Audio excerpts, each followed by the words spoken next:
Camera. Good morning, Mr. Smith. Morning, sir. My name is Dr. David Taylor, and I'm the president of the Association for the Study of African American Life and History. And we are working with the Atlanta History Center with respect to the recording of the history and experiences of veterans of America's wars and conflict. Oh, okay. We're so pleased to have you with us today. It's my pleasure. We are at Mr. Smith's home, College Park, Georgia. Today is March 15th, 2018. Yeah. And we are here to talk with Mr. William Odell Smith about his experiences as a veteran, particularly a Tuskegee Airmen connection, as it were. Okay, we're going to talk a little bit about your background and your military experience and life experience. We're going to cover the whole 9 yards, and we're so interested in hearing the story that you have to tell for us. First of all, for the record, could you state your name and your date of birth and place of birth? William Odell Smith, May 17, 1940. I was born in Cincinnati, Ohio. Okay. The oldest of 10 kids. All right. By my mother and father, of course. Yeah. And your mother and father's names, respectively? My father is Edward Chester Smith, Okay. and my mother is Helen Marie Harris Smith. Harris was her maiden name. Mm-hmm. And they were born? Both were born in Cincinnati, Ohio. Okay. Right. Okay. Okay, well, tell us a little bit about your place of birth and growing up as a young man. Well, originally, as I can recollect, I remember going to elementary school on Bay Miller Street there in Cincinnati. And had a lot of friends, and we had the projects there on Court Street. And we lived there, and my father got drafted in the Navy. And we lived on Court Street from until 44.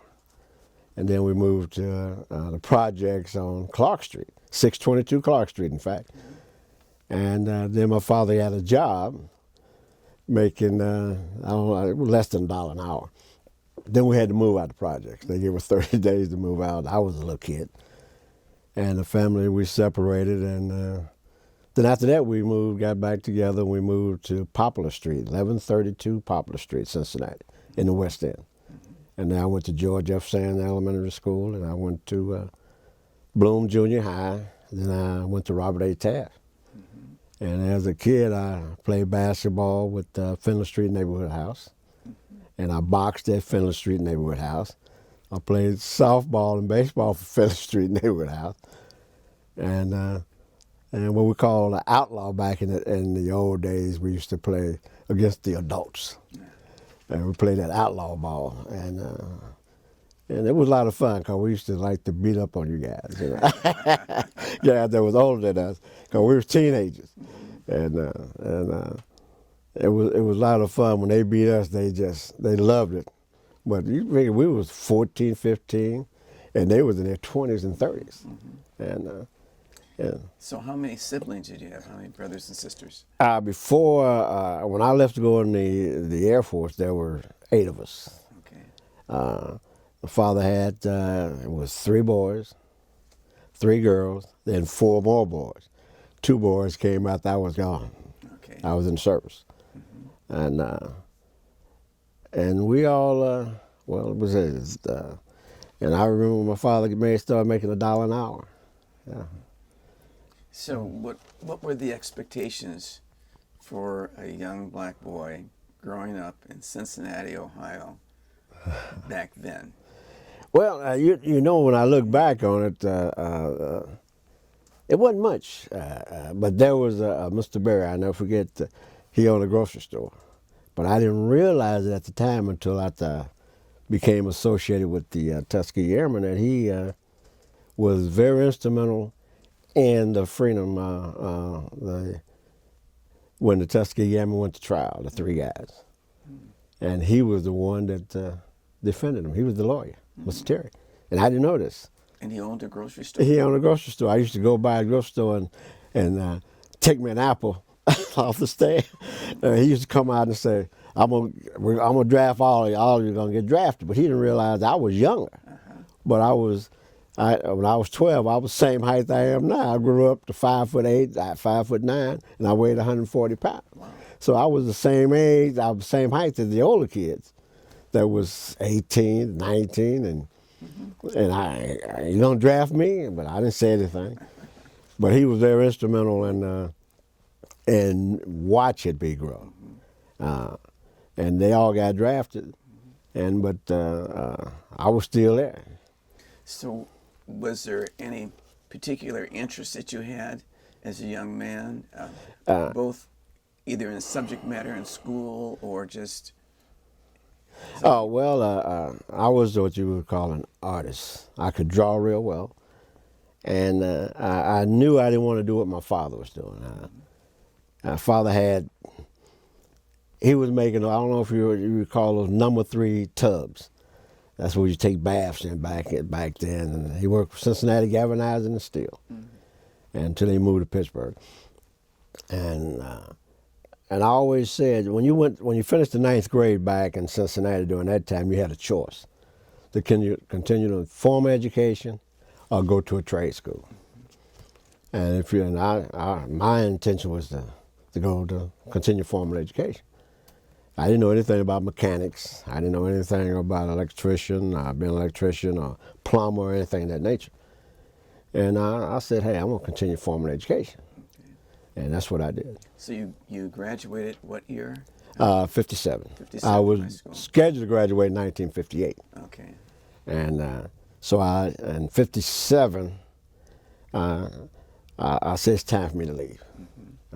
The family and all this, and I looked around and I had enough credits to graduate. I think you needed 17 3/4 credit back then. And I said, well, I'm going into service. Okay. So the service was your route out? That was my route to get out of Cincinnati. Okay. And I took the test when I was 16. Okay, so which branch of the service? Well, at that time, I was going in the Navy. I was going to follow my father's footsteps. But I never forget, I walked out to the office, the recruiting office, there in Cincinnati. I believe it was on Vine Street there in Cincinnati at the time. And the staff sergeant Love, I'll never forget it. I came in, I said, where's the Navy recruiter? He said, they're all out to lunch. I said, okay, I'll come back. He said, no, I want you to come in and take the test. He said, you're not obligated. I said, okay. So I went in and took the test for the Air Force. And he said, well, you're technically qualified. I said, what? And you don't know the pride then, I've done something. But I was 16, and I told him I was 17. And he said, when can you take the physical? I said, how about 2 weeks? Which was my 17th birthday. and he said, okay. So he gave me a token, and I went across the river, Cincinnati, in Kentucky, and I took the physical. Then I had to take a mental test and another test. And I felt I must have done quite well, because after that, everyone wanted to talk to me when I was walking out the Marines, the Navy. You don't want to go there and be a bus driver and stuff like this. You want to come on over and join us. And so when I went back, and Sergeant Loves talked to me, he said, you qualified. And he said, when would you like to leave? I said, how about 2 weeks?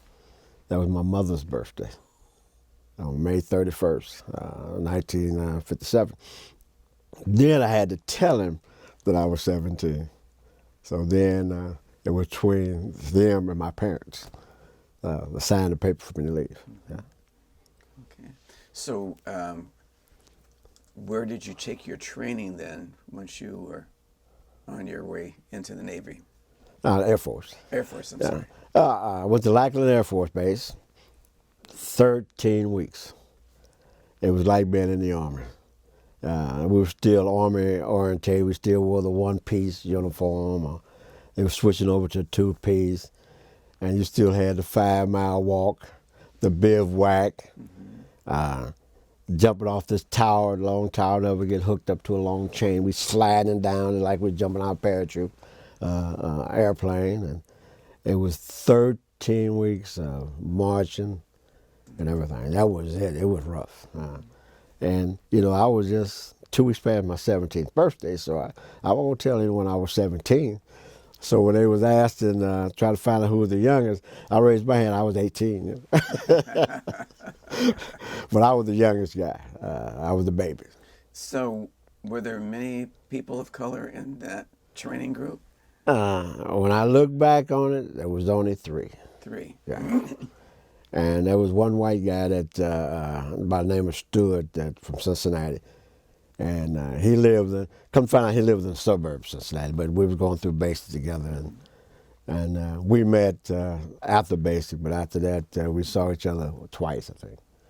So is it safe to assume that that test you took kind of weeded out wheat from the chaff? Yes, my lowest score was to become a jet engine mechanic. Now you got to realize I didn't know anything about mechanics, nothing whatsoever. So which I was surprised. I didn't want to do anything with my hands because I looked at my father's hands and he had some really, really rough hands. But I can understand back in the day what he was going through. Yeah. So when I left home, it was 8 of us, 8 children. 2 of them came after I left. Right. So obviously you didn't go into jet mechanics. No, so no. What was the path? I went through radar. Radar. I became a what you call a 273XO, which was at that time was a radar operator. And you can go either way. You can go airborne, on an airplane, ground radar. You can do both. What they would do, they would assign you. Some went to school and some didn't. I didn't go to school. They sent me straight on the job training, what we call OJT. Yeah. So, relative to your training, your basic training, and then getting into your military occupational skills,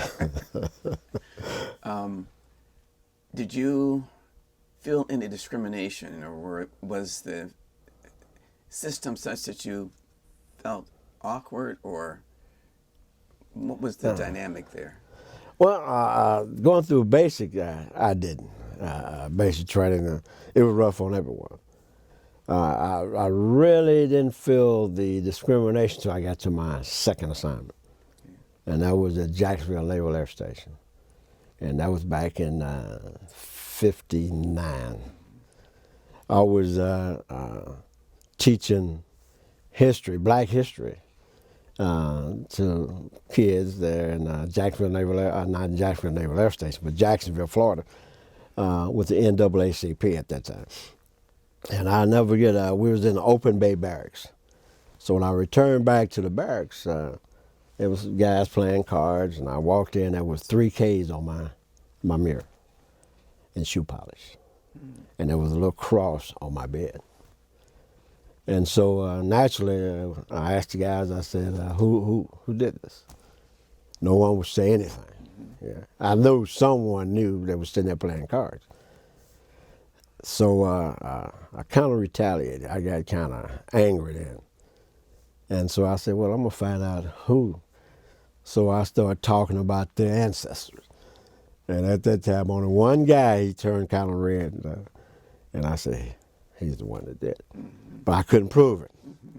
So that Monday morning, I went to the first sergeant. And I turned the information. I had the mirror. I took the mirror in and across.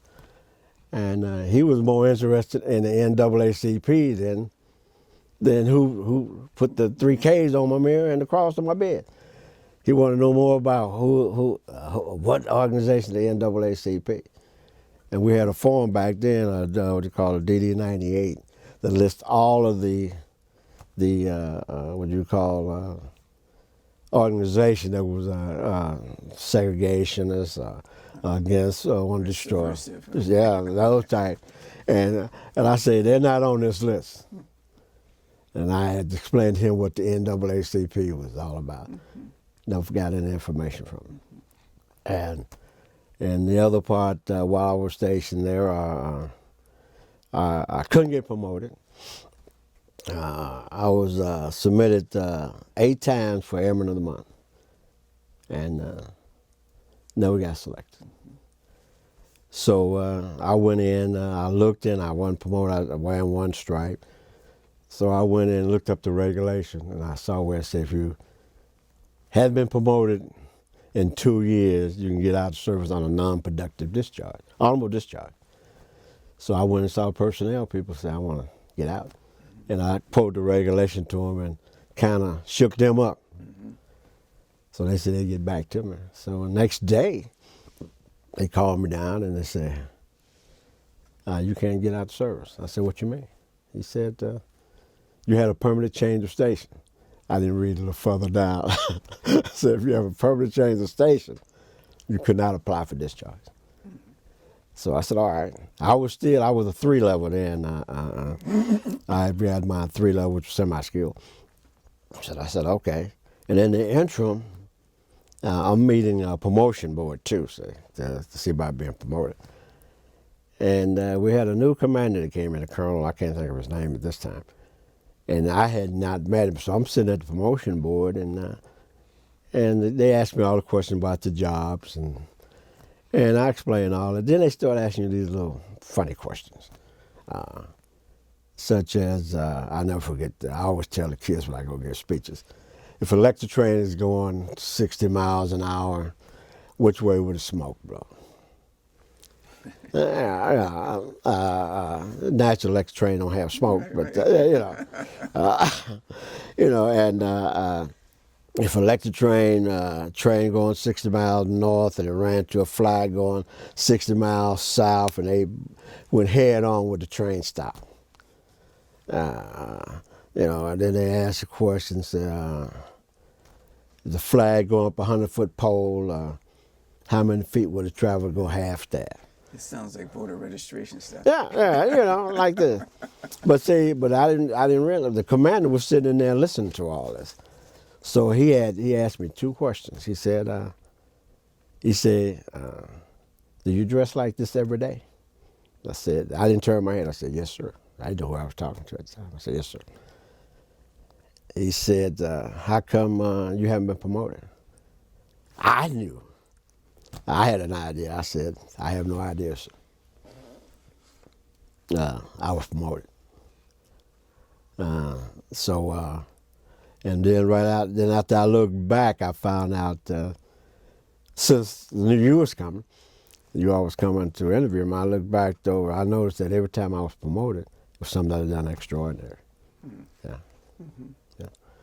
So it wasn't long, I was part of the combat crew anyway. And then wasn't long after that, I started going on special missions. And then it came up in 1960. I was going on a special mission. They came through with a C-124, and they was picking up all the guys throughout the United States who was going on this special mission. And we left. They came and I asked, where was I going? I said, we can't tell you. All we know you're going to, it's called Operation Southern Tip. I said, okay. All right, that means it's going somewhere warm. That's what I figured, so I don't take warm clothing. And I had just gotten married in May, so we left. And next day they said, you're going to be gone 2 weeks. And during that time, I was coming up for promotion to my 3rd stripe. And I'll be gone during that time, so I couldn't meet the board. So when I returned, that's the first time they ever had 6 stripes that came down, 6 promotion orders for that 3rd stripe. And I wasn't on the list. And I looked at the list and I said, nah. So I went to see the commander. And the commander said, I didn't think you was eligible. That's all he said. He said, it seemed like you just got promoted. You got promoted. I said, that's true. I had 12 months to be, I was eligible 12 months. So he said, don't worry about it. So the next promotion came around 4 months later. They came down with 3 stripes this time. 20 guys was eligible. So I met the board, and then they cut it down to 10. I was still up there. Then I met the board for the last time, the 10 of us. And after they asked me a few questions, they said, if you smoke, go ahead and light up a cigarette. We don't need to ask you any more questions. And I was promoted buck sergeant. Yeah. Yeah. That was 1 February 61. Yeah. And assumably, with all these promotions in rank, there was pay grade, right? Oh, yes, and definitely. Married, you needed those resources. Oh, yes. And then you, being married, they gave you extra money for quarters. I was getting $30-some for to eat off base. I'll pay for my own food. But I realized I had more responsibilities. Because working in radar, I used to work as a high find operator, and I was a control technician. And then I went into what you call movement and identification, when I was identifying aircrafts that was coming off the coast of the United States. And I was there during the time when the jets was coming in, the DC-7, the DC-8s, and I was controlling them coming up the East Coast. That was a lot of fun. So did anyone ever give you insights or a thought about going to officer candidate school? No, I had one boss that told me, said, I think you should continue your education. And he kept telling me this. You know, I said, what do I want to go continue my education for? I'm satisfied. Then I realized, I said, I may as well. So I did. I started, and the question that you asked, I did apply for that, and I was turned down. So, but anyway, Unexplained. But oh, definitely unexplained. Always unexplained. You know, they never tell you a reason why, until they have a need, and so in '61, I went to Hunter Field down in Savannah for discharge. I was getting out the military. And while I was there, orders came down for me to go a special assignment to Madrid, Spain, to teach air defense to the Spaniards. And as a child, I always wanted to go to Spain, Africa, and South America. So I called my wife. I said, how would you like to go to Spain? She said, yes. So I walked back there and I said, look, I'm going to re-enlist. So I re-enlisted. They gave me, what, $640. I had about 20 days leave coming, so I sold the leave, and that's what they paid me. No big bonus, something like that. Yeah. And you were in Spain? And I went to Torrejón, Spain, right outside of Madrid, 10 miles south of Madrid. And I went there, and what's strange enough, I had a good friend. I told all my buddies I was getting out. I told them all goodbye and everything. And I had an Italian friend named Mario Manzi. We call him Mike, because we always use our initials. And he was in Myrtle Beach. And flying overseas, and we stopped at the Azores and picked up some refreshments. And we're hollering, oh yeah, on the front. And I hear this little meek voice, oh yeah. That was Mike in the back of the plane. I said, no, it can't be. And sure enough, when we landed, there was another guy named Al Green. He's down in Columbus, Georgia now. They were waiting. He was waiting because I had told him goodbye too. He's waiting at the base operation because he saw my name across there, and he was waiting on me. We never had met. We just spoke over 4 years when I was in service, and so we met and exchanged words. And Mario, he came off the plane, and we all talked. And my wife wasn't there yet. She was coming over she came over the 1st September '61. So I moved on base, got acquainted, and then when my wife came over, Mario's wife they had a cutoff. If you wasn't there by September the 1st, you had to wait a whole year.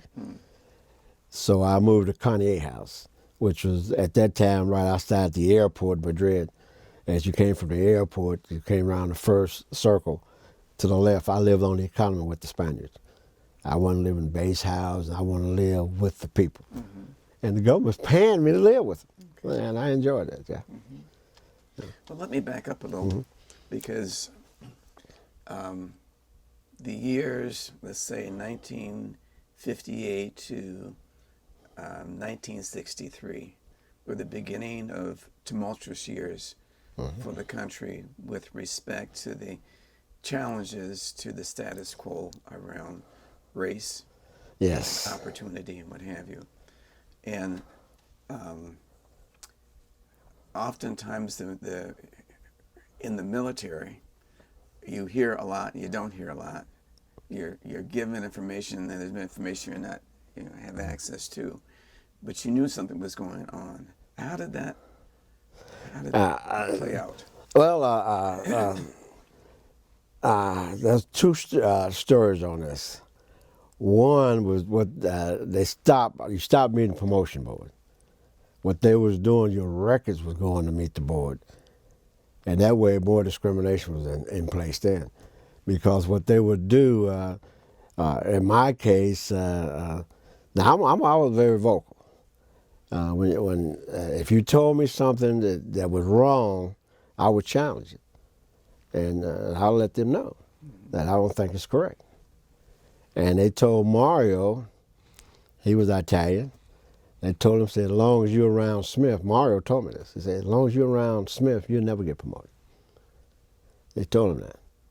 And the time that we was there for those 3 years, he didn't get promoted. But what they would do, when they wrote their performance report on you, they would write it up like, they may give you 1 or 2 good points to the right. The highest you can get was all 9s. And they may give you an 8. And then put you right down the middle and say, promotion along with his peers, promotion just ahead of his peers. But they wouldn't put you way out there, regardless of how sharp you were. And that was their way of holding you back. Yeah. Yeah. And I was looking at one of my performance reports, and they said, Airman Smith has a way of being vocal around hiring NCOs. But if you don't tell me anything that's wrong, then I won't say anything. But if you tell me something wrong, I'm gonna bring it up and let you know it's wrong. Now it's up to you to make that decision. It wasn't gonna. I wasn't just gonna sit up there and say, "Hey, you told me something that was wrong, and I'm gonna let it go." So I felt that was discrimination. So did you compare notes with other airmen of color? Not at that time, because we didn't have that many that was on the crew. Green and I was on the same crew, and there was a tech sergeant. I can't think of his name right now. And when we were working in the blockhouse, because we had no windows, because everything was classified, you tell you to do something. I'm training the Spaniard at the same time, and I'm teaching him how to do certain things. And when you tell them something wrong, when we walk out the gate, out the door, they want to continue to talk about it. I'm through with it. I'm through with it. I don't want to talk about it. But when we walk right back in the next day, then we can take over, start from right there. Then they realize that once they're doing the job, let's be like it's supposed to be. Let's do it like it's supposed to be done. But once we get off, why discuss it afterwards? I want to clear my mind. There's other things I may want to do, and I don't have time to talk about. But I did go to my boss once and told him I want to be off June 19th. And because I found out I was working. He said, okay. And I did this about 3 months before June 19th, because I had already checked the schedule. And as we got closer, finally he asked me, say, what's this June 19th? I said, well, we call that Juneteenth. And I explained that to him about the doing the war, Civil War, and everything else. And he said, okay. He said, what about the other black guys? Negroes at the time. What about the other Negro airmen? I said, I don't have anything to do with the other Negro airmen. I'm talking about myself. So I was off Juneteenth. And I was sitting down there in Madrid with the rest of the guys that on the base who knew about Juneteenth, and it was off. Okay. Those that didn't know was working. Yeah. So, with reference to Juneteenth and everything else going on, did you Negroes talk about the civil rights movement? We did, because and you know what was strange about that was that because the Spaniards, I had a lot of Spanish friends, and they would ask when the race riots was going on in the States, and they would come to us and they were calling me Pepe then, Pepe Smith. They say, Pepe, you know, I spoke Spanish a little bit there, and he said, I want to know what was going on with, you know, in the United States. And then I would try to explain from being away from it. And I would explain about the discrimination that was going on in the United States. And they couldn't understand it. They really couldn't understand it. Because they had black Spaniards, you know, from the Moors when they was... And so here I am trying to explain to them what's going on. Well, I'm trying to find out exactly what's going on in the United States at the same time. Why they rioted in California doing this and whatnot. And I was getting all this information from my brothers and sisters back in the United States. And at the same time, Mario, now his wife is from North Carolina. And he has, they had a little boy that was born there, and then I had to send for my birth certificate, and to prove that not my birth certificate, but prove that I was baptized, because he wanted me to be the godfather of his son. And see, Italians, you had to go through all this. And I'll never forget his wife told me, said, W.O., she called me Smitty. Said, Smitty, if my father was alive today, he knew this was going on, he'd turn over in his grave. Yeah, but we talked about it. We talked about it, and when I left there and went to Germany to Giverstadt, we talked about it up there. But that was in 1964. Yeah. So let's pick up there. You did your tour in Spain. So what led you to be transferred to Germany? Oh, well, I was under what you call a Clearwater Project. 3 years, a 3-year assignment. They were going to send me back to the United States, and I didn't want to go back to the United States. I had a son that was born and died, buried there in Torrejon Village, there in Madrid. So I, excuse me. Sometimes I think about that. But anyway.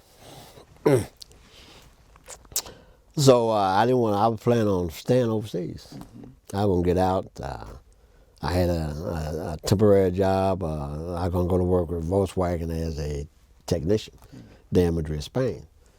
And so my wife wouldn't go. I was going to send her back to the States to go to school. And in the interim, I go to the University of Madrid, taking some courses, and it was all in Spanish, but you know, I could speak Spanish then. I could read Spanish quite well. And so when I went to Germany, I said, well, I'll just go to Germany. I applied to go to Germany instead of come back to the United States. So my wife and I, we took off. We drove to Germany in my little 57 convertible Chevrolet. So we get to Germany, and that's where my oldest daughter was born in '65, right? And while in Germany, again, like I said, I became what we would call a flight follower. I controlled nothing but aircraft going into Berlin during that time.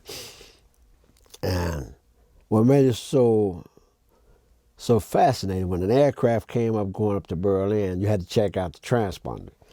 And I was one of 3 blacks who were experts, and they had us on different shifts.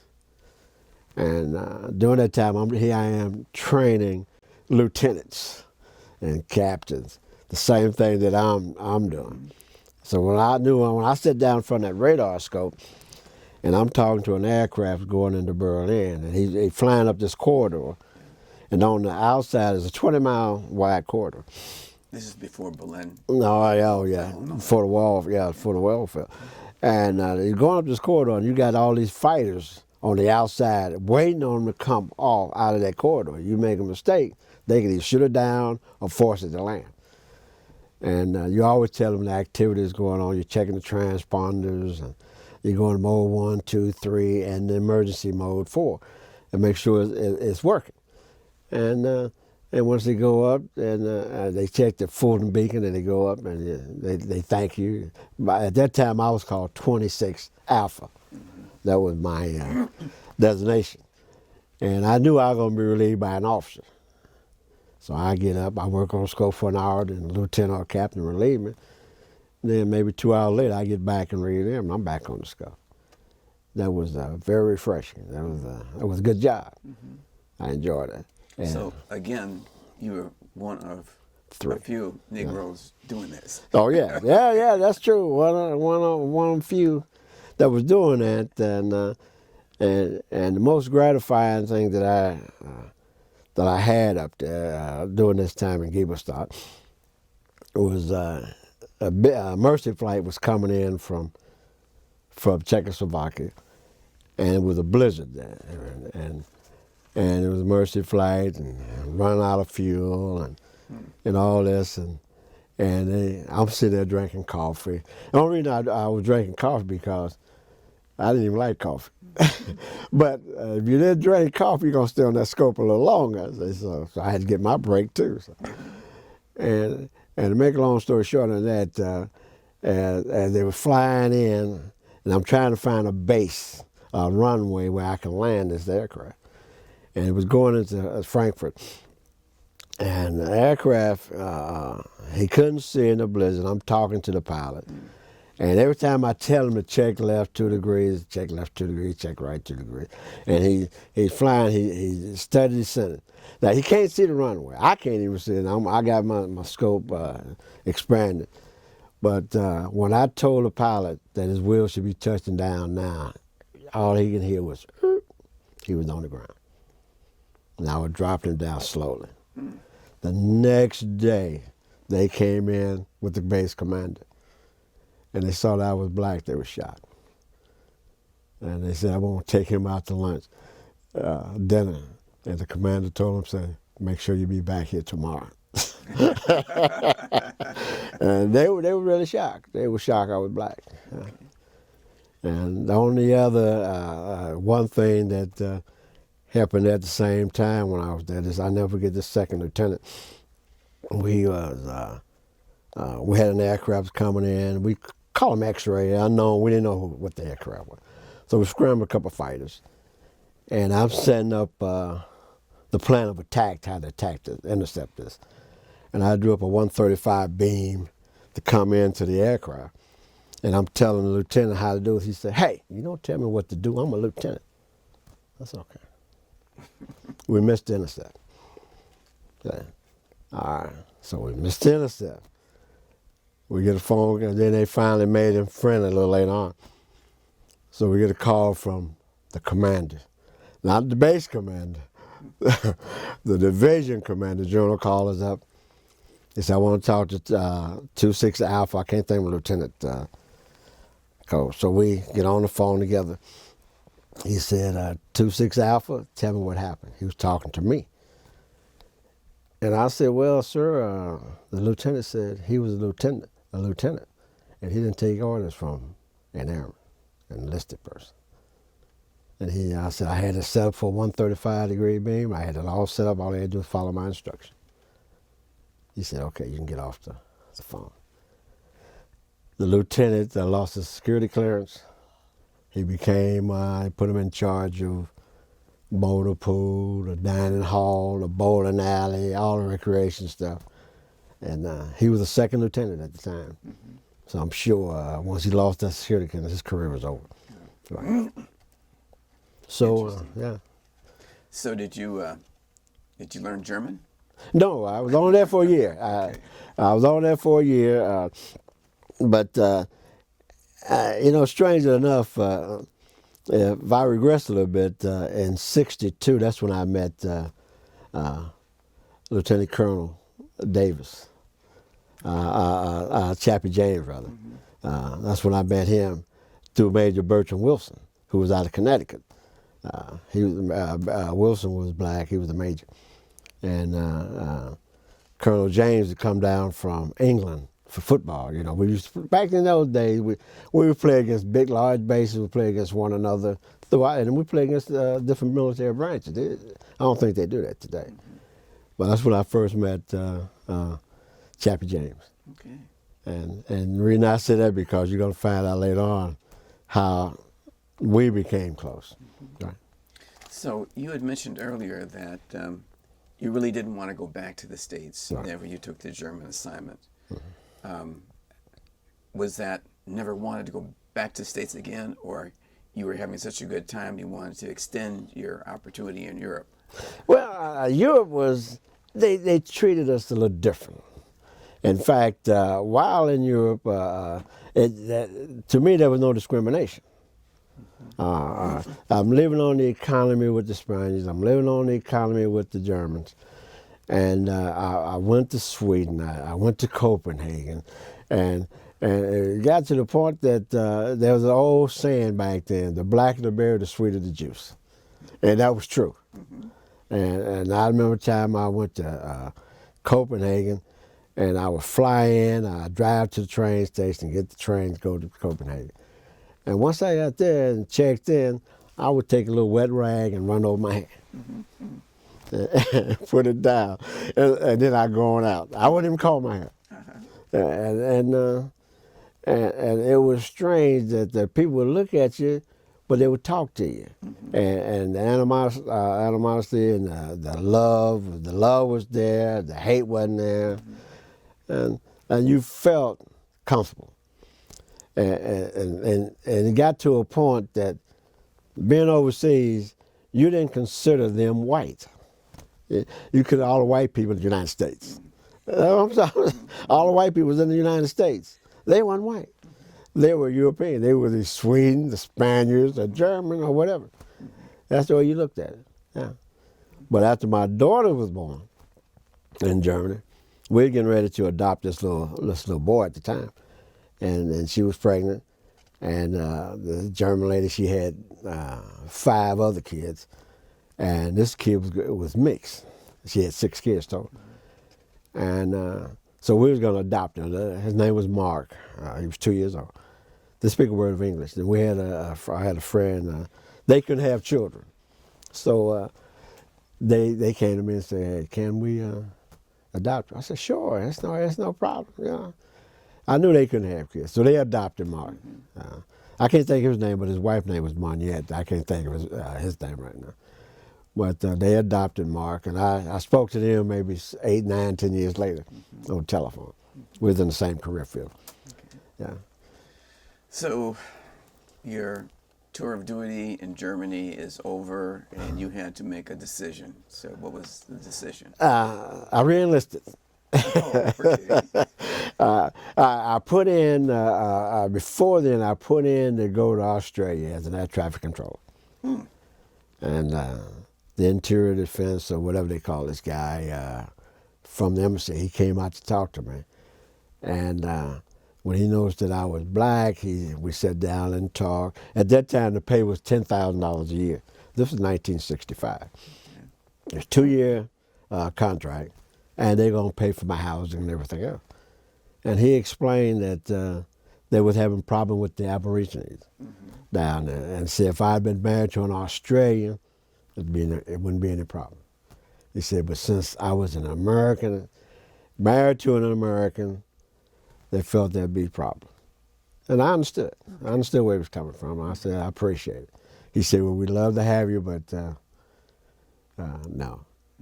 I said, all right. So that was all right with me. Okay. So I re-enlisted, and I got assigned to Tucson, Arizona. All right. And also, well, I was up on the mountain. okay. Now, Chappie James was assigned there at the same time. Okay. Now, he was at Davis Mountain, Okay. at the big military. I'm up on Mount Lemon, way up on that mountain, 10 miles up, going up the mountain. And but I lived down in Tucson, 20th and Swan. That's where I was staying at. And So this was a facility up in the mountain. yes, radar. It was a radar. I think it was 684th Radar Squadron. That's where I was at that time. And I was during this time I was controlling I guess I can tell you, the RS-71. That's reconnaissance. Remember when Gary Power U-2, Russia shot the U-2 down, and so we was in the process with this RS-71. And the U-2 was flying out of Davis Mountain. People didn't know this at the same time. See, I did, but people didn't know it. And but we had this RS-71 was in. It was we was experimenting. It wasn't operational. And every time one would crash, we would tell the public KC-135, a tanker aircraft crashed. But when it flew over Russia and they couldn't shoot it down, that's when President Johnson said it was operational. Came out and told the public. But while we was going through the training, I had to keep track of it, and I'd stamp all the paperwork, and then I would take it and give it to the commander there at Davis Mountain. Hand carry it down. I couldn't sit it down. I had to hand carry it to him personally. Now, reassure me, you were being promoted all the while? Or? No, I'm still 3 stripes now. Now, just think about this now. I still have 3 stripes on my sleeve. And then in 66, the Air Force was starting an electronic countermeasure school for defense of the United States. And the Air Defense Command had 10 divisions. At that time, they were supposed to send the top person out of each division to the school, this first school. And they came down and said, W.O. Smith. They said, no, he's not going. So they asked this one white guy, and he said, I'm being discharged during that time, so I can't go. So they asked this other white guy. They were going to skip over me. And he said, okay, my wife's pregnant. And I guess he said, well, we had to send Smith anyway. So I got out to Biloxi, Mississippi. And so it's a 4-month school. And wind up, it was 10 of us in the whole class. 5 of us were black. And then we all went through the same thing. They told me the same story that I'm telling you right now. And we were going to school from 6 p.m. to midnight, Monday through Friday, 6 hours. Blockhouse off base in Biloxi, no windows because it was classified. So we was going through this. So we made a pact, the 5 of us. This is the first class, and the Air Force had like to work on a curve system. So we said we're going to make the curve so high and make everyone want to fail. They miss 1 question, 2 questions, you failed the test. So we would go over there and study during the daytime because we couldn't take all of our notes with us because it was classified notes. So we had to leave everything in there. You went to class, then you left. You went to class and make all your notes. So we had 11 tests while we was there. And only 1 guy missed 1 question. It was so bad that the instructor said there'd be no honor grad in this class. The rest of it, we made 100 on everything else, classified. It's a secret test. And we said this. So we all left with a big smile on our face. And all of our notes and everything, they sent to us through the mail. Yeah. So if my math is correct, you were about 26 years old. That's correct. That's right. I was 26. And then I went back to Tucson, but back up on the mountain. And I never forget the non-commissioned officer in charge said, we have 4 little 1-stripers just coming in to the base. That's okay. I don't know why you're telling me for. He said, we want you to train them. Put them all on my crew for me to train. So you got to realize now, I'm still a 3-striper. And so I'm training these guys. And I made, all of them were good. We worked what we call the 2-day shifts. then you work a 16-hour shift, then you was off 2 days, then you work a 16-hour shift, then you was off 2 days, you went back to your 2-day shift.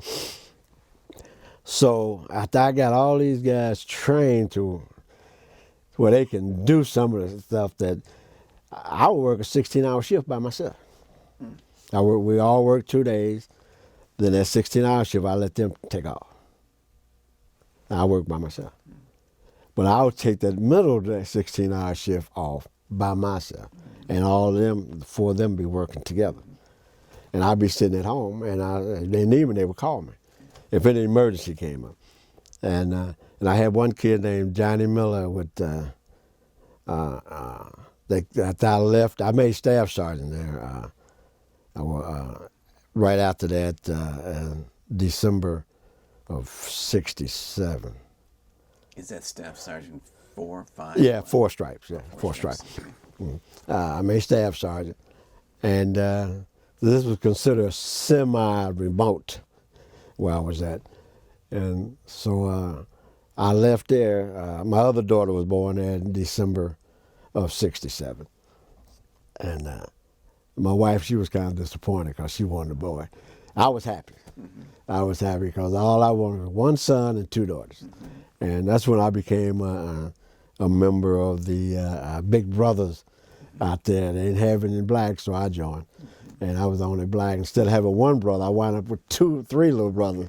Yeah, so, Big Brothers of America, yeah. So you left Arizona, assumably, and your next step was? Michigan. Michigan. Yeah, a little small town called, right outside of Traverse City, called Empire, Michigan. They had 2 gas stations, post office, Ace Hardware store, 1 bar, and 1 barbershop. And I'll never forget when I went up there, I always checked in on a Friday. I love checking on a Friday. Give me a chance to check the base out over the weekend. You clear the base through the week, and you have another weekend off. And then I would grow a beard, and my afro would be sticking way out, and back in those days. And when I checked in, I never forget the day I checked in, walked around the base and looked around. I said, okay, small radar site. And after I looked around, my wife was there. They was all in Cincinnati at my parents' house. So I found a place, and they was up there within 2 or 3 weeks. And everything was going all right. I went in and cleared the base, and they gave me my crew as a staff sergeant. This guy, Johnny Miller, one of the kids that I trained out there in Tucson, Arizona, called me up. And Johnny Miller was from Mississippi. No, Louisiana. He said, Sergeant Smith. I said, hey. He said, this is Johnny. I said, how you doing? He said, fine. He said, look, that's something I want to tell you. I said, yes. Now, he was now a buck sergeant. Yeah. I trained him. Everybody that I trained was promoted over you. They all was promoted. But I was a staff sergeant then. So he said, I want to thank you. He said, before you, he said, I never walked on the same side of the street with a black person. He said, but you taught me a lot of things. And he was white. He was white. Yeah. And I said, well, I'm glad to hear that. But I knew that, see. But I didn't treat him any differently than I treated the rest of them. And I had 1 black and I had 3 white guys. I didn't treat any of them any different. I treated them all the same. So this Michigan assignment, was that a step up or? As a crew chief, to me, you have to realize now, I'm instead of being an XO because I went to electronic countermeasure school, I'm an X2 plus. I'm a dual career field now. And so I went in there and I started training for my 7 levels. See, that 7 level take you to tech sergeant and master sergeant. And I said, okay. And in the interim, I said, well, I may get out of service. I took the test, and for my 7 level, I passed. And in the interim, I went down to Cincinnati, and I got the brochure, and I talk to the people about becoming a police officer in Cincinnati. And they're going to send the test up to Traverse City for me to take the test, become a police officer. I said, okay. Like police. Yeah. Okay. And then this one, to become a policeman, I said, well, I'm going to tell you, we needed so I took on the extra duty of being in charge of police department there on the base, because we had no one. And I was making the ID cards, and I had what we call a sabotage alert team, similar to what you call SWAT today. That was my sabotage alert team. I'm training these guys now. You know, I'm learning at the same time. It was a lot of fun. And so we had what we had called an operational readiness mission. And this operational readiness is it's training, a training exercise. Let's see how well we do. And we was going for what we call, say like right now everything's normal. With the aircraft we're all running around. Then with the broadcast control, which we lost everything. See, like a nuclear weapon hit, knocked everything out or whatever. And the aircrafts are flying blind. But my job was to switch over. Every radar unit had to switch over. And it was taking some of them 20 minutes. I was doing mine in less than 10 seconds, switching over. But I wasn't paying attention. I just say Empire ready, complete, Empire complete, going back and forth. And so the next day, they called me up and wanted to know who was working the mission. I told them I was. I got a little certificate, something right over there. And so they said, okay. And this was in 1968. So I know in 69 I was planning on getting out of service. So, and I had talked to the people in my headquarters. I told them I plan on getting out of service. And your records met the board. I became eligible that one June for tech sergeant. So that means I was going to be eligible for that cycle. But I wasn't paying any attention. So the senior master sergeant kept walking. He was going to take the records down the board, and he said something. He didn't pay attention to me. I wasn't paying attention. He said, I know only one person that's going to be promoted at this base. Not me. Yeah.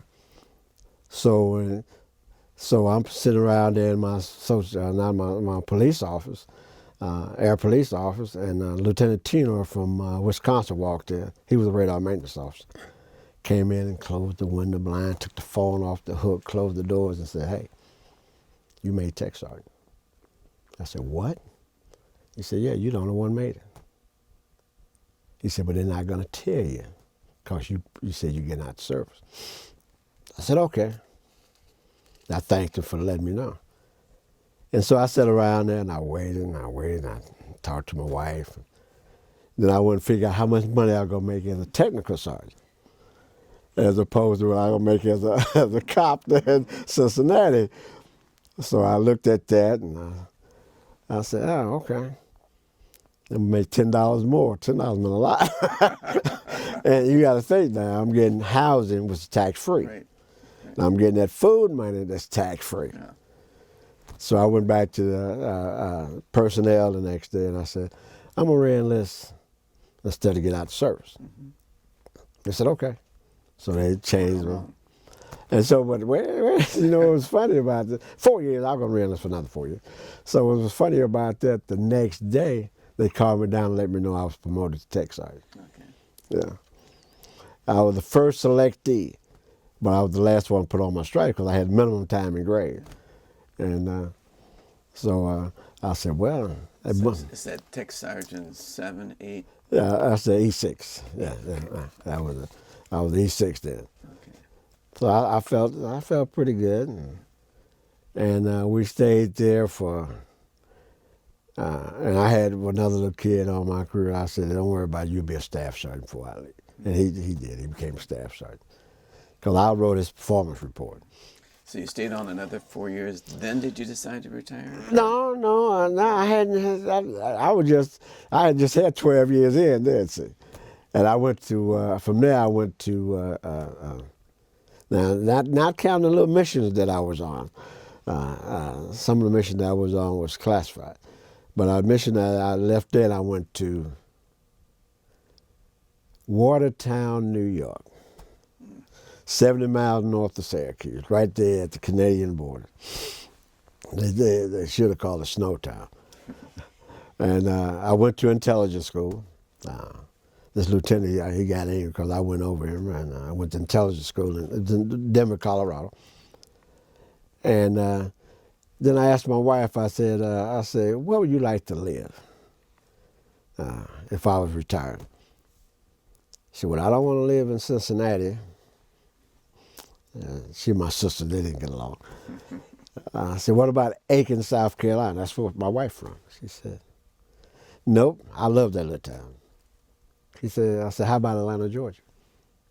She said, yeah, let's go to Atlanta, Georgia, because I had relatives here. I said, okay. So I put in I know they were looking for recruiters. So I put in for recruiting duty. And what made it so strange that at the same when after I put in for recruiting duty, I had orders come down for me to go to Alaska. They were. I was ducking that. I was hiding. I wouldn't go over there to acknowledge anything. So finally, the base commander asked me. They called me in and said, "Look," he said, "What do you want? Recruiting or Alaska?" I said, "I'm going to recruiting school." They had a 40% washout rate. He said, "Okay." And I asked for downtown Atlanta for my job, a job assignment. I said, okay. So they held me up to the last minute. I had orders to recruiting school. I had orders to come to Atlanta, Georgia, and I had orders to go to Alaska. So if I washed out of school, I could make that trip to Alaska. They put me in that last, they made sure I was in that last class in case I washed out. They was telling us, they said, do not, they would tell you, do not move your family to your base for recruiting. Where you going, what city you going to? And I understood that. But we had guys that did. They was getting washed out of school. I had an E9 Chief Master Sergeant, because you had to be outstanding in your field to be selected to go to school. And 6-week school, and they were washing that 40% washout rate. They were telling the truth. They were washing them out, all because they may have cigarettes in their package. We had to give 3 speeches. We had your labs, you had a non-prior service, a prior service, WAF, medical, OTS. You had those labs you had to go through. And race wasn't a factor at this point. Oh no. And when I asked to come to Atlanta, Atlanta did not have and never had a black Air Force recruiter. Even in the South. I have, you can see that right there on the wall. I'll let you see it. It's right on the wall over there. It says first Negro recruiting, Air Force recruiting sergeant. And I was first. So I came down here. I went back with my little badge, my recruiting badge. And I got here in December of '71. And I walked into the office in '72. Before I started on you're a rookie for 18 months. So I walked in, and as I hadn't signed in yet, and I never forget the guy who was going to be my boss. And when he saw me with my beard, my afro, he freaked out. Yeah, he really freaked out.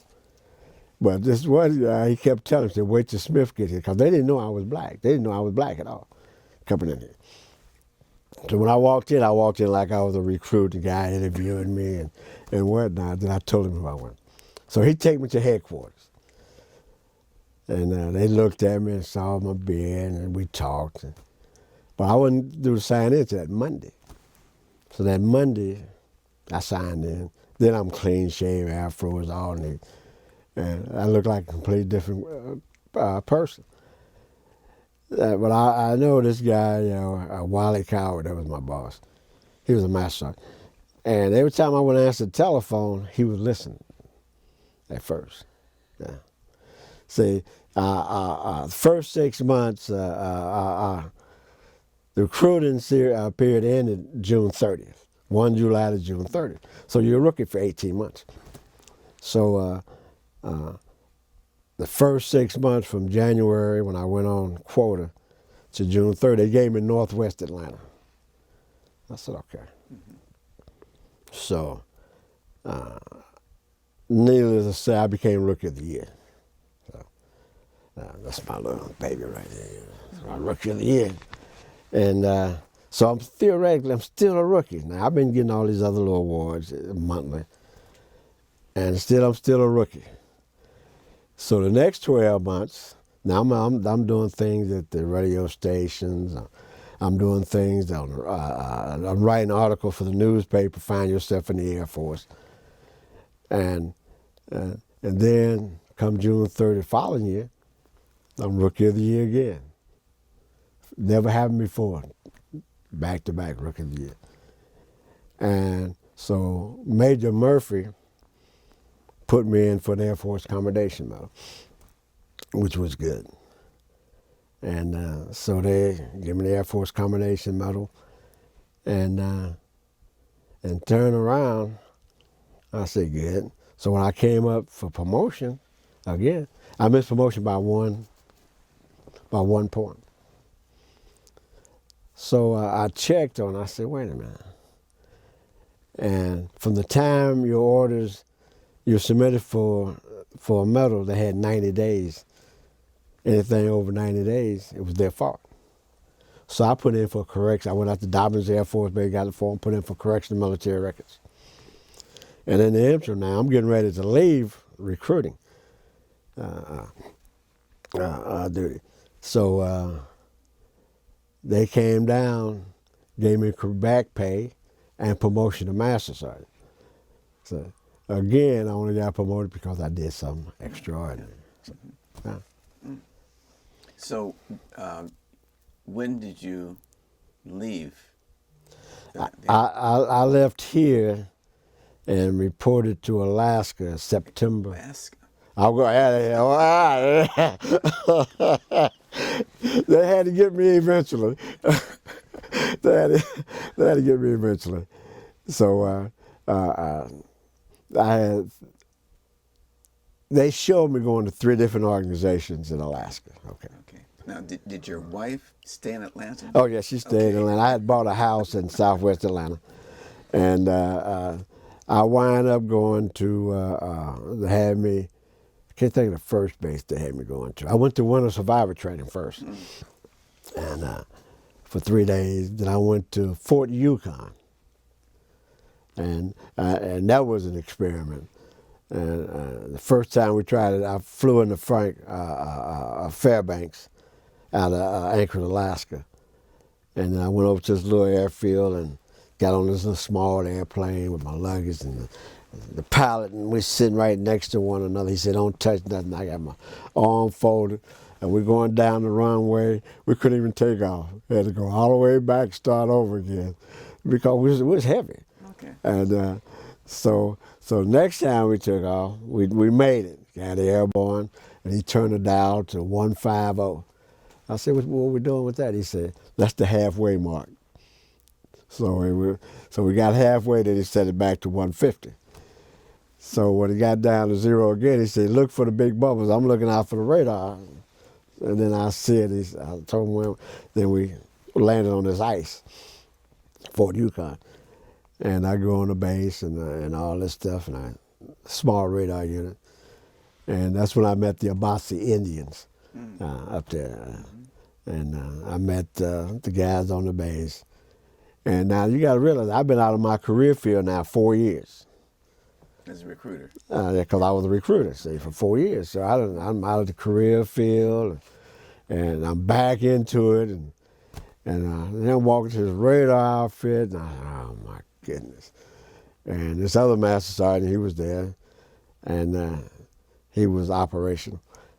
And what made it so strange, I ran to a buddy of mine. He was leaving from what he called Galena, Chappie Air Force Station. He had personal problems. I met him in Anchorage, and he told me he was going back to the United States. I said, okay. And so I didn't think anything about it. So here we are, then 30 days later, they say, hey, they needed me to go replace him. He wasn't coming back. And I said, no. I wrote a letter. I said, oh, they just want me down there to be a first sergeant or something like that, you know. I said, no, we need you, blah, blah, blah. So they transferred me, and I went down to Champion and Galena. And we had to go through a little Indian village going up there to the Galena. So I checked in there, and I was the highest ranking black that would at Fort Yukon also, by being a master sergeant. And when I got to Galena, I was the highest ranking black there too. See, I've been a master sergeant. So they had a separate bay for the top 3 enlisted. They had the officers club, and on one side officers club with the top 3 enlisted, master sergeant up, and on the other side was the officers. So I checked in, and I got combat readiness because I had to take the test to be operational readiness, which I made 100 anyway, even though I've been out the field 4 years. So it wasn't no big thing, you know. I just studied. I mean, I wasn't the smartest kid. Don't get me wrong. I was an average kid. I had developed good study habits. Yeah. And I got that because my mother gave me a spanking in 4th grade, but that's another story in front of my classmates. But once I got there, we had an operational readiness inspection and got an outstanding. And they tested me, and I got 100. And in the interim, I took the test for senior master sergeant chief, and I passed that. So I come back to the United States for 30 days, see my family and everything else, and I fly back. When I get there, the first sergeant said, I said, where you going? I saw him at the airport. He said, I told you I was getting out of here. I said, what? He said, yeah, I'm gone.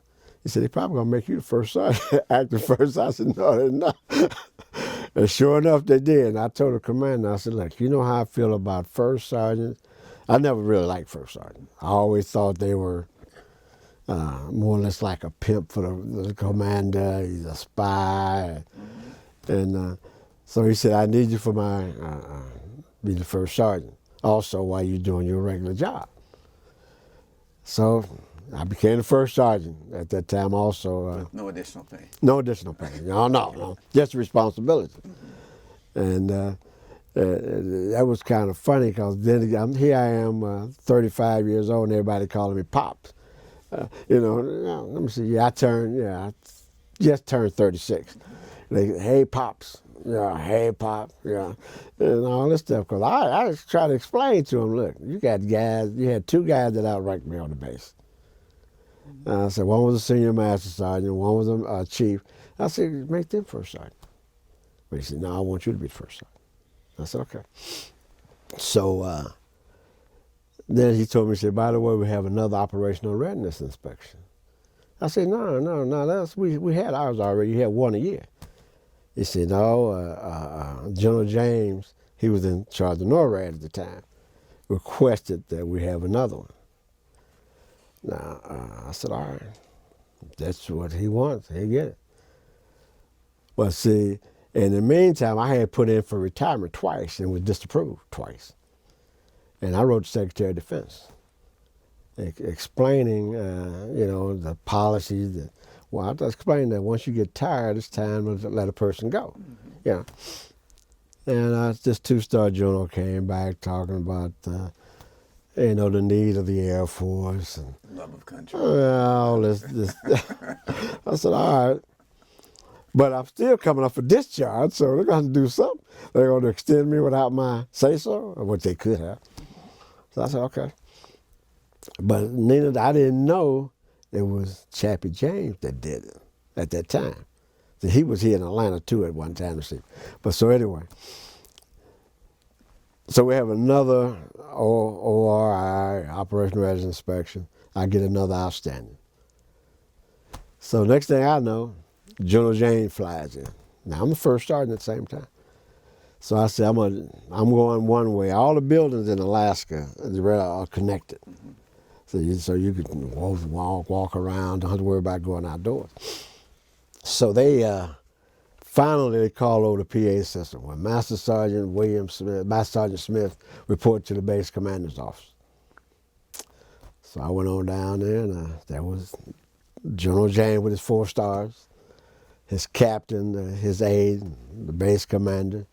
I went in and saluted, and the base commander said, "You can use my office." So General James and I went into his office, and then we high-fived each other. Because we knew each other. So. And so he talked, he said, "Look," he said, "tell me, are you going out to service or what?" I said, "Yes, sir, those are my plans." He said, "Well, why don't you come on to NORAD? So I could use your NORAD in charge of my electronic countermeasure department."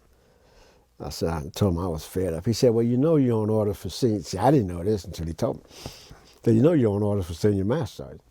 I said, "That's right." I said, "Don't make any difference to me. I'm still getting out." That's just like that, you know. He said, "Are you sure?" I said, "Yes, sir, I'm sure." He said, "Look," he said, "if you're sure now." I said, "I'm positive." He said, "All right." He said, "I want you to do me a favor." I said, "Here we go again." He said, No. You know, there's a lot of things I'm telling you now.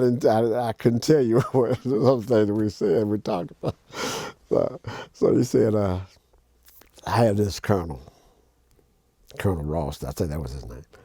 He said, "I've been putting a lot of black colonels in position for promotion so they can get promoted to general.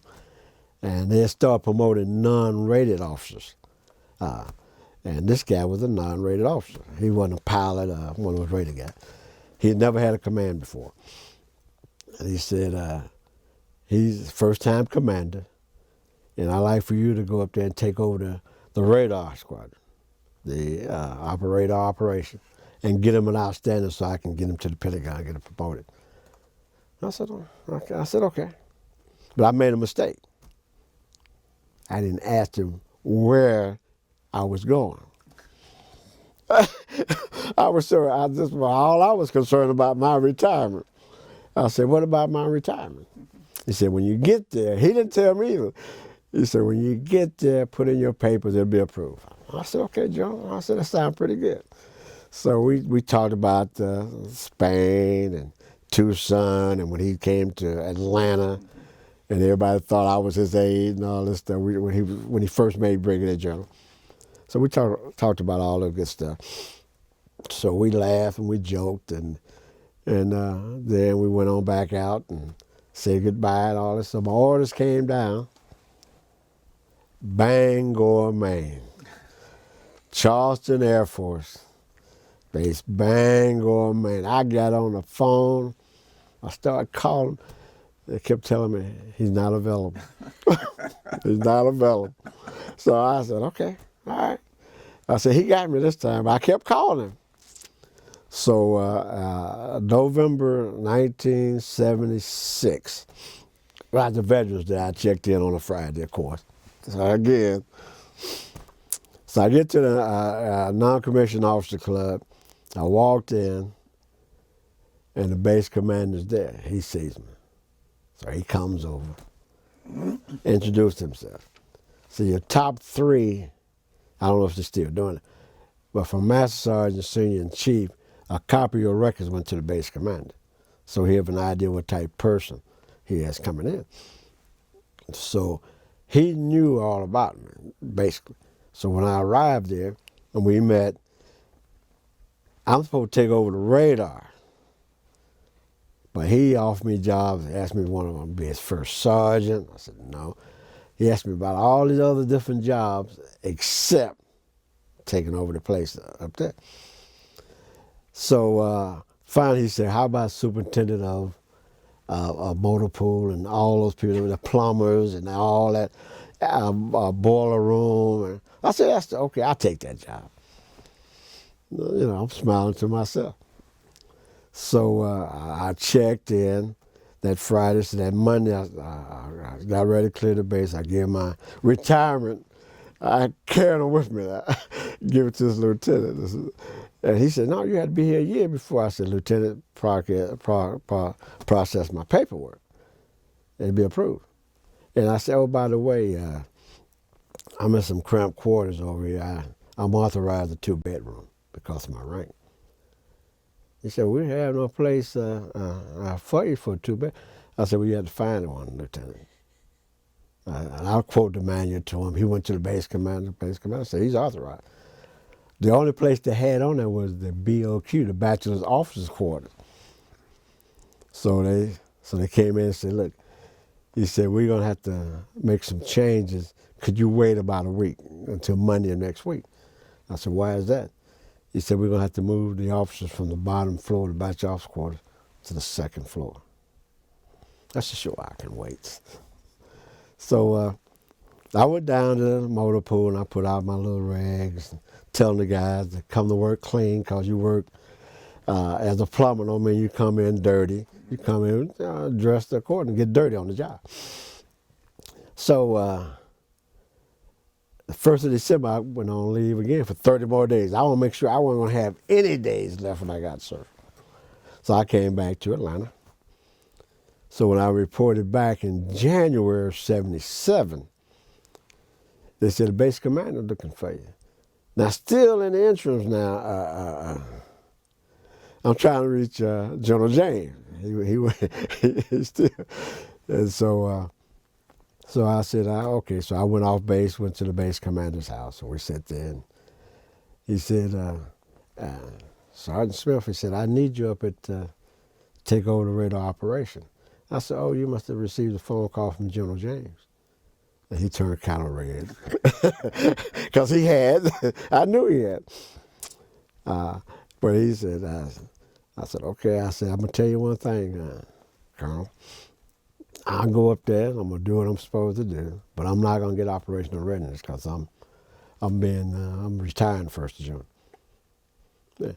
And I didn't even know my orders was back yet. So I went in the orders. I had my orders was cut the 5th of December. Less than 3 weeks from the time I put it in. So General James was correct. He said it'll be approved. The only thing I had to do was take the physical, which I did later on down at Pease Air Force Base, New Hampshire. But I went up to the radar operation, and I reported directly to the base commander. My job was to train him also on how to control aircraft in case of nuclear attack and stuff like that. I was the what you call the trusted agent. Anything that had to do with any missions that we would have for training would come in to me, be marked secret, and I would get all this information. So when I went up there, there were some things I felt that was wrong. I ran to another guy that we were buck sergeants together, 3 stripers. He was still a staff sergeant. And he told me that he couldn't get, he missed promotion by three points. I said, don't worry about it. I said, you make it next time. He said, what you mean? I said, I'm writing you up for an Air Force Commendation Medal. That's 3 points, which I did. And needless to say, he did make tech sergeant. So I went up there and I looked around and I had my first female working under me. I said, well, I know what's been going on. So I made her a crew chief. And I took the guy that was in charge. The crew chief put him under this other guy who I told you about, made tech sergeant later on, under him. Because I know discrimination still existed. So, and I felt it. They can do some of this thing, they would do it. And I made this one guy who was, he was a tech sergeant. I made him the assistant equal opportunity NCO. And he was from the deepest part of Mississippi. And I knew how he felt. He didn't want the job. He tried to turn it down, but I wouldn't. Anytime there was any type of incident on the base, I made him investigate. I did. I felt it was only fair. Yeah. You know, if he didn't do it, I wasn't going to do it because I knew. I wanted him to do it, so he would learn. But anyway, So you ended your career there? yeah, in my career up there in Bangor, Charleston Air Force Station, 1977. 77. Okay. I retired 1 June 1977. Okay. Then did you go back to Atlanta to the police force or what? No, before I retired, I had 5 job offers waiting on me. Okay. And I made a deal with the base commander. I told Colonel Ross, I said, look, if you get an outstanding on the operational readiness inspection, I'm through working. Is that a deal? He said, yes. So I trained him. We got an outstanding and everything else. And I went in there and told a buddy of mine, a guy from Rockingham, North Carolina, Richard Davis, white guy. He called me up and said, hey, little fella. He said, when are you getting out of service? I said, I'm retiring 1 June. He said, I want to send you an application. I said, for what? He said, go in the trucking industry. Trucking industry? Never heard. I never been, yeah. So he sent me an application. I filled it out and sent it back to him. And he said, can you come down here and be interviewed? I said, sure. I said, when? He told me. So I went to the base command and said, look, I'm going to take off about a week. He said, okay. He said, but let me know where you're going in case an emergency come up with your family. I said, don't worry about it. That's where I'm going to be in Atlanta, Georgia. He said, okay. And he was happy because he got an outstanding. So I came to Atlanta, and Richard Davis, he's deceased now, but he's from Rockingham, North Carolina. He told me that he didn't tell them that I was black because they never had a black manager. So we met over there off Candler Road, Kit Kat Club over there. And I'm sitting in there and chit-chat. And Richard come in and we sitting there and we talking. And then here come the other two, the terminal manager and his operational manager. Now Richard is being promoted to sales from operation as a dock supervisor. So they come in and they already have my application. And, I don't know anything about trucking industry or transportation. So we sit in and we talking and going through all this. So finally the guy said, when are you retiring? I said, 1 June. He said, can you fill out an application? I said, you got an application? He said, well, you won't need a physical. There's some other paperwork I need you to fill out. I said, okay. He said, can you come by tomorrow? I said, sure. So next day I went in and filled out this other paperwork. And he said, when can you walk in here? I said, well, I retire on June the 1st. I can start that Monday. It was a Wednesday when I retired. I said, I'll start that Monday. He said, I'll see you that Monday at 8 o'clock. And we hadn't talked about salary or anything. But I wasn't worrying about that. So my family came up for my retirement. And the only other thing that I did do when I was before I retired, I had to chew out a captain for going through one of my mail that he shouldn't have touched in the first place. But Captain Barr, I never forget him either. I had to chew him out. I chewed him out in front of everybody. And I was his subordinate, of course, but he was afraid of me. So anyway, I retired 1 June, and that Wednesday, and that Monday I walked into Leeway Motor Freight as a dock supervisor in 1977, and didn't know anything about trucking industry. 18 months later, I was in Richmond, Virginia as a service center manager. I had my own, and they only had 2 blacks. I was in Richmond, and the other black was in Colorado Springs. We were the only 2 black in management in the whole company. And that was before Coors was coming across the Mississippi River. And I just had a big suitcase, locker, that can get about 11 cases of Coors in. And I put a check in there. He had a key and I had a key. That was company business. I sent out to him and he'd fill it up, send it right back to me, and I'd give it to salespeople and they would give it to their customers. Yeah. And I stayed up there, and that was I went up there in January 1979. In May And my family, my kids, my oldest daughter was in 8th grade. They come to Richmond. They were looking around. They didn't like Richmond. They didn't want to leave Atlanta. So I said, okay. So I resigned. And I came back to Atlanta on a Tuesday. And I went to work for East Texas Motor Freight that Thursday as a city dispatcher. And strange enough, when I interviewed for the job, the guy, he told me, he said, well, you'll be working 50 hours a week, and I laughed. He couldn't understand it. He said, "What's funny? Look, I'm working almost 80 hours a week up there, because I'm working 12 hours a day just about. I open it up and I close it up at night." So we went through all that, and city dispatcher. I walked in there and I became the city dispatcher. And I'll never forget, this guy Penny walked me around the dock. And we walked around the dock, and he said, "If you need me, call me." I didn't see him again. When they sat in front of the city dispatch, and that was it. 6 months later, I was promoted to sales. And 6 months after that, I was the sales manager. Okay. Yeah.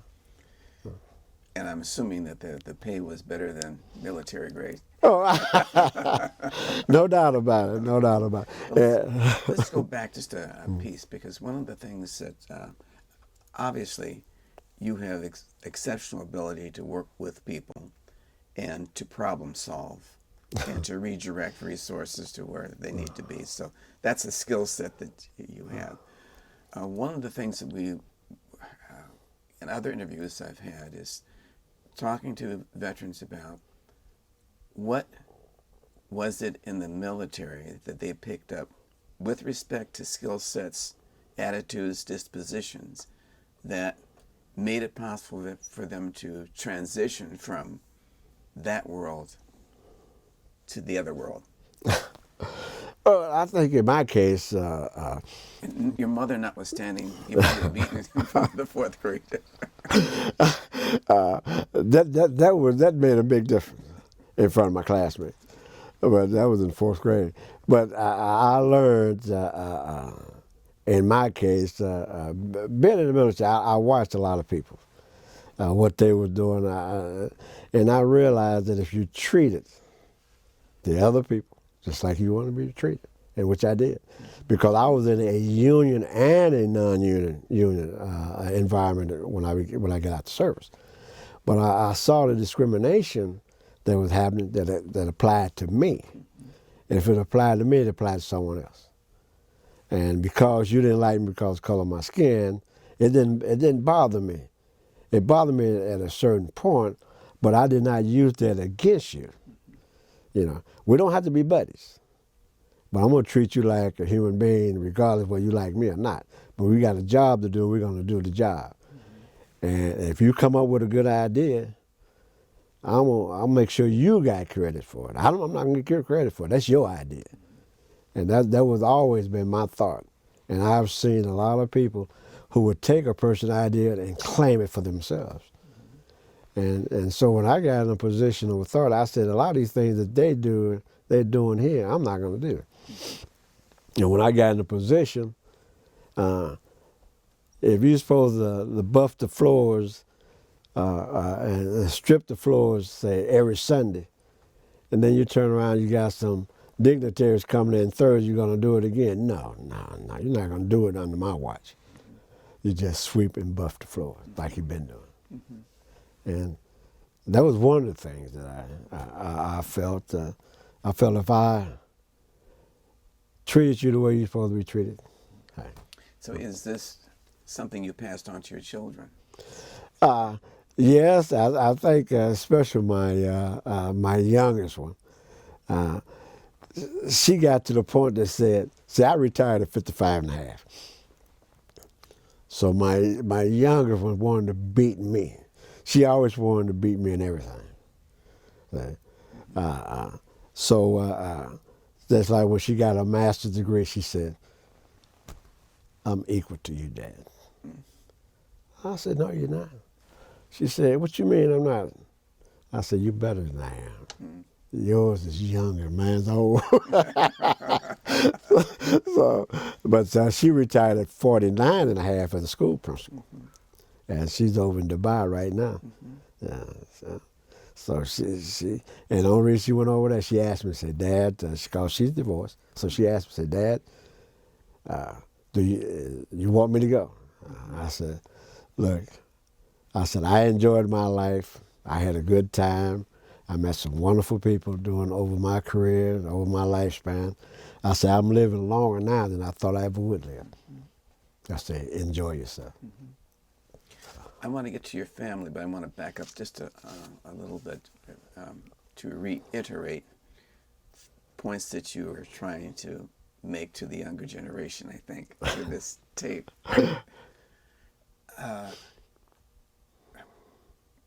What character, what disposition helped you to get past the obvious obstacles put in your way because you were who you were? Black, male, and competent. I think looking around, I knew there was something that I could get that they could never take away from me. Education. I felt that, and that's what when I go out and speak to kids, I always tell the kids, I tell them that when you go on vacation, and this is, I tell them this all the time, when you go on vacation, do your parents pack a suitcase for you? They said, yes. And I said, what they put in the suitcase? They said, clothing. So I said, make sure you have enough clothing to take care of you while you're on vacation. They said, yes. I said, well, there's a suitcase that you carry around with you all the time. That all you have to do is keep filling it. And you can do anything you want to do in the world. And they said, what's that? I said, this is your suitcase. That's right here. Keep that, you fill it up, you get as much knowledge as you can, and use it the correct way. And you can succeed where others may have failed. Just use common sense. Okay. Now, I'm assuming your wife has a name. You were married at a certain point in time, so let's work out that story just to... Oh, well, strange enough, I met my wife when she was in the 10th grade. Okay. And her name? Her name is Pearlie M. Moody. Okay. I met her when she was in 10th grade. I was dating her teacher. Now, you got to look back now. I was 17 years old. You were dating the teacher? Yeah, the teacher was 22. Okay. But see, when I I'm telling you too much. Oh, no, this is great. So anyway, once I arrived in South Carolina,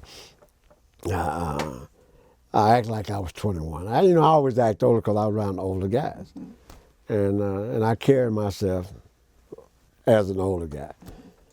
And so I met my wife in October '57 at a basketball game, and I was just sitting there with a couple guys, and she walked by with a friend and her, and not bad looking young girl, but I found out she was in the 10th grade. But she was 15. I'm 17, but I wasn't thinking about it. So I told her, and her girlfriend said, well, she likes you. I said, well, that's nice. I said, she's too young for me. Yeah.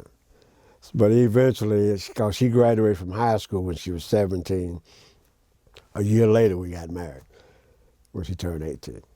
Yeah. But her father, he thought I was older too. He didn't like me at first because he thought I was 24 when we got married, and I was really 20. Yeah, and but the two of us got to be really close. Yeah. All right. So apart from the son that you lost early, you had another daughter while you were in Germany. Did you say? Yes, that's Monique. Okay. She was born in April '65. Okay. Yeah. And what was her career track? Now, Monique, I had started a little business. See, my degree is in marketing. She wanted to be like her daddy. So she wanted to go and get her degree in marketing. I'm telling her to go into math, because we were always good in math. So I started a broker company. I was still in trucking, but I started my own little business there for a while. Well, I was going out the truckload business. And she telling everybody, I'm going to work with my daddy. I'm going to work with my daddy. I'm going to do this. I said, no, she's not. She's going to go out there on her own and learn something. She's not going to work with her daddy. So before she graduated, Crow Transportation was gone. I went to work back in the trucking industry, less than truckload business. So when she got out, she graduated from Fort Valley. And her sister graduated from Savannah State with a math degree, and she had her degree in marketing. And so she went to work for AT&T, Monique did, and her sister became an educator. That's what she always wanted to do. Okay. Yeah. And the sister's name is, again? Angelique. Angelique. She's the one that's overseas right now. Yeah. Oh, great, great. Yeah. Tell me a little bit about your affiliation with the Tuskegee Airmen. Well, in 1985, I was over at one of the GSA in Southwest Atlanta trying to get some business. And I noticed this guy, he had a little thing on his desk says, Air Force retired. So I asked him, I said, are you retired Air Force? He said, yeah. I said, so am I. So we shook hands. He said, we just started talking. He said, you know anything about the Tuskegee Airmen? I said, what about it? He said, well, they meet here in Atlanta. They got a chapter here in Atlanta. I said, I didn't know that. He said, yes. So he gave me the information. So I went over there in 1985 and met there, and that's when Colonel Dryden, all these guys who was there in World War II was there. And I had already met Mr. Scott, because I was writing articles for the Atlanta Daily World. And he was a Tuskegee Airman, for World War II. And so I'm sitting there, and I said, I may as well join. So I joined in 1985. And a couple of years later, less than a couple of years later, Colonel Dryden, we called him Chuck, he came on and said, I know who he said, Smith. I said, yes, sir. He said, get your rear end out there and start talking to these kids at school. He said, you know just as much about the Tuskegee Airmen as I do. I said, but you served during that time. You was there during World War II and everything else. He said, but you know just as much as I do. He said, I may have served during that time, but you know just as much as I do. And he was correct, except that I didn't serve during World War II. Yeah. So you've gone around talking to? I would listen to him. Okay. And I would listen to all the guys that was there. I said, and then I would ask questions. What about this? What about that? What did you do here? And they would explain, And I've seen them break down in front of me, and they started talking about certain things. Yeah. I've noticed that you have just walls and walls of plaques and materials that you may wish to share. You've got books, memoirs. Well, some of the things I have here is when I was in the military, I was top-notch recruiter, of course. And before then, I received some certificates as appreciation for operational readiness inspection. That, as I mentioned earlier, got me promoted basically, but I wasn't paying any attention to that at the time. And then even after I made the rookie and the non-commissioned officer of the quarter and non-commissioned officer of the year and stuff like this. And then when I went into the outside world, I became the top salesman. As you can see by looking over there at that wall, I had some plaques over this top sales rep. I like competition. And in fact, as a sales manager, I had the sales rep cut me out of the territory. I said, give me whatever you want. And I compete against my I just love competition. Yeah. That's what I did. Okay. Well, you know, this project is affiliated with Atlanta History Center, and it is being funded through the Smithsonian Institute, or the Library of Congress, actually. And anything that you would wish to donate that is reflective of your time and effort and reflects the issues that the black servicemen have wrestled with in the context of their careers, they'd be more than happy to have and put into the archives for future generations. Well, I don't know if they were wanting this. I don't know. I do have some pictures, and I have some items when I was writing articles for the Atlanta Daily World. If they want a couple of these plaques, they can have them. Well, you know, my personal experience is I'm a Vietnam veteran, and I shot footage of my sojourn through Vietnam, 8mm back in the day, and it's on file now. Okay. At the Atlanta History Center, because, you know, it's a record. Right. You know, so well, you'd be surprised what is valuable. Well, I'm proud of your service. I think I can relate to Vietnam, but mine was a little different. I was hiding somewhere over there, so that's the best I can tell you right now. But I was in and out of country. Okay. We're going to have to bring this discussion to a close. Is there anything that you want to say that wasn't covered, or you feel that's very important to be acknowledged? Well, I just like to, you know, I had some good bosses. I had some bosses in the service that was racist, and I treat them all the same, whether they was charge me or not. But I still, my thing was to go out there and do a job, an outstanding job. And I realized I had to be twice as good, or sometimes 3 or 4 times better than my counterpart. And I was always competitive. I didn't care who it was. But I always said I would never step on anyone's toes just to go up a little higher. And I made sure I didn't do that. And anyone that worked with me, and I hired them, and I hired quite a few people. And when I hired them, I said, if you're a yes man, I don't need you, or a yes woman. And I wanted someone who wanted my job. And when I sat down and I talked to them, if they wanted my job, I hired them. Because I wanted them to be better than I was. Everybody said, well, I want to be like you. I tell them, no, be better. Well, we thank you for your service. This has been a most fascinating and interesting discussion. And we know you're not done yet. Thank you ever so much for taking the time to relate your story to us. Hey, thank you for coming and offering. I appreciate it. Thank you.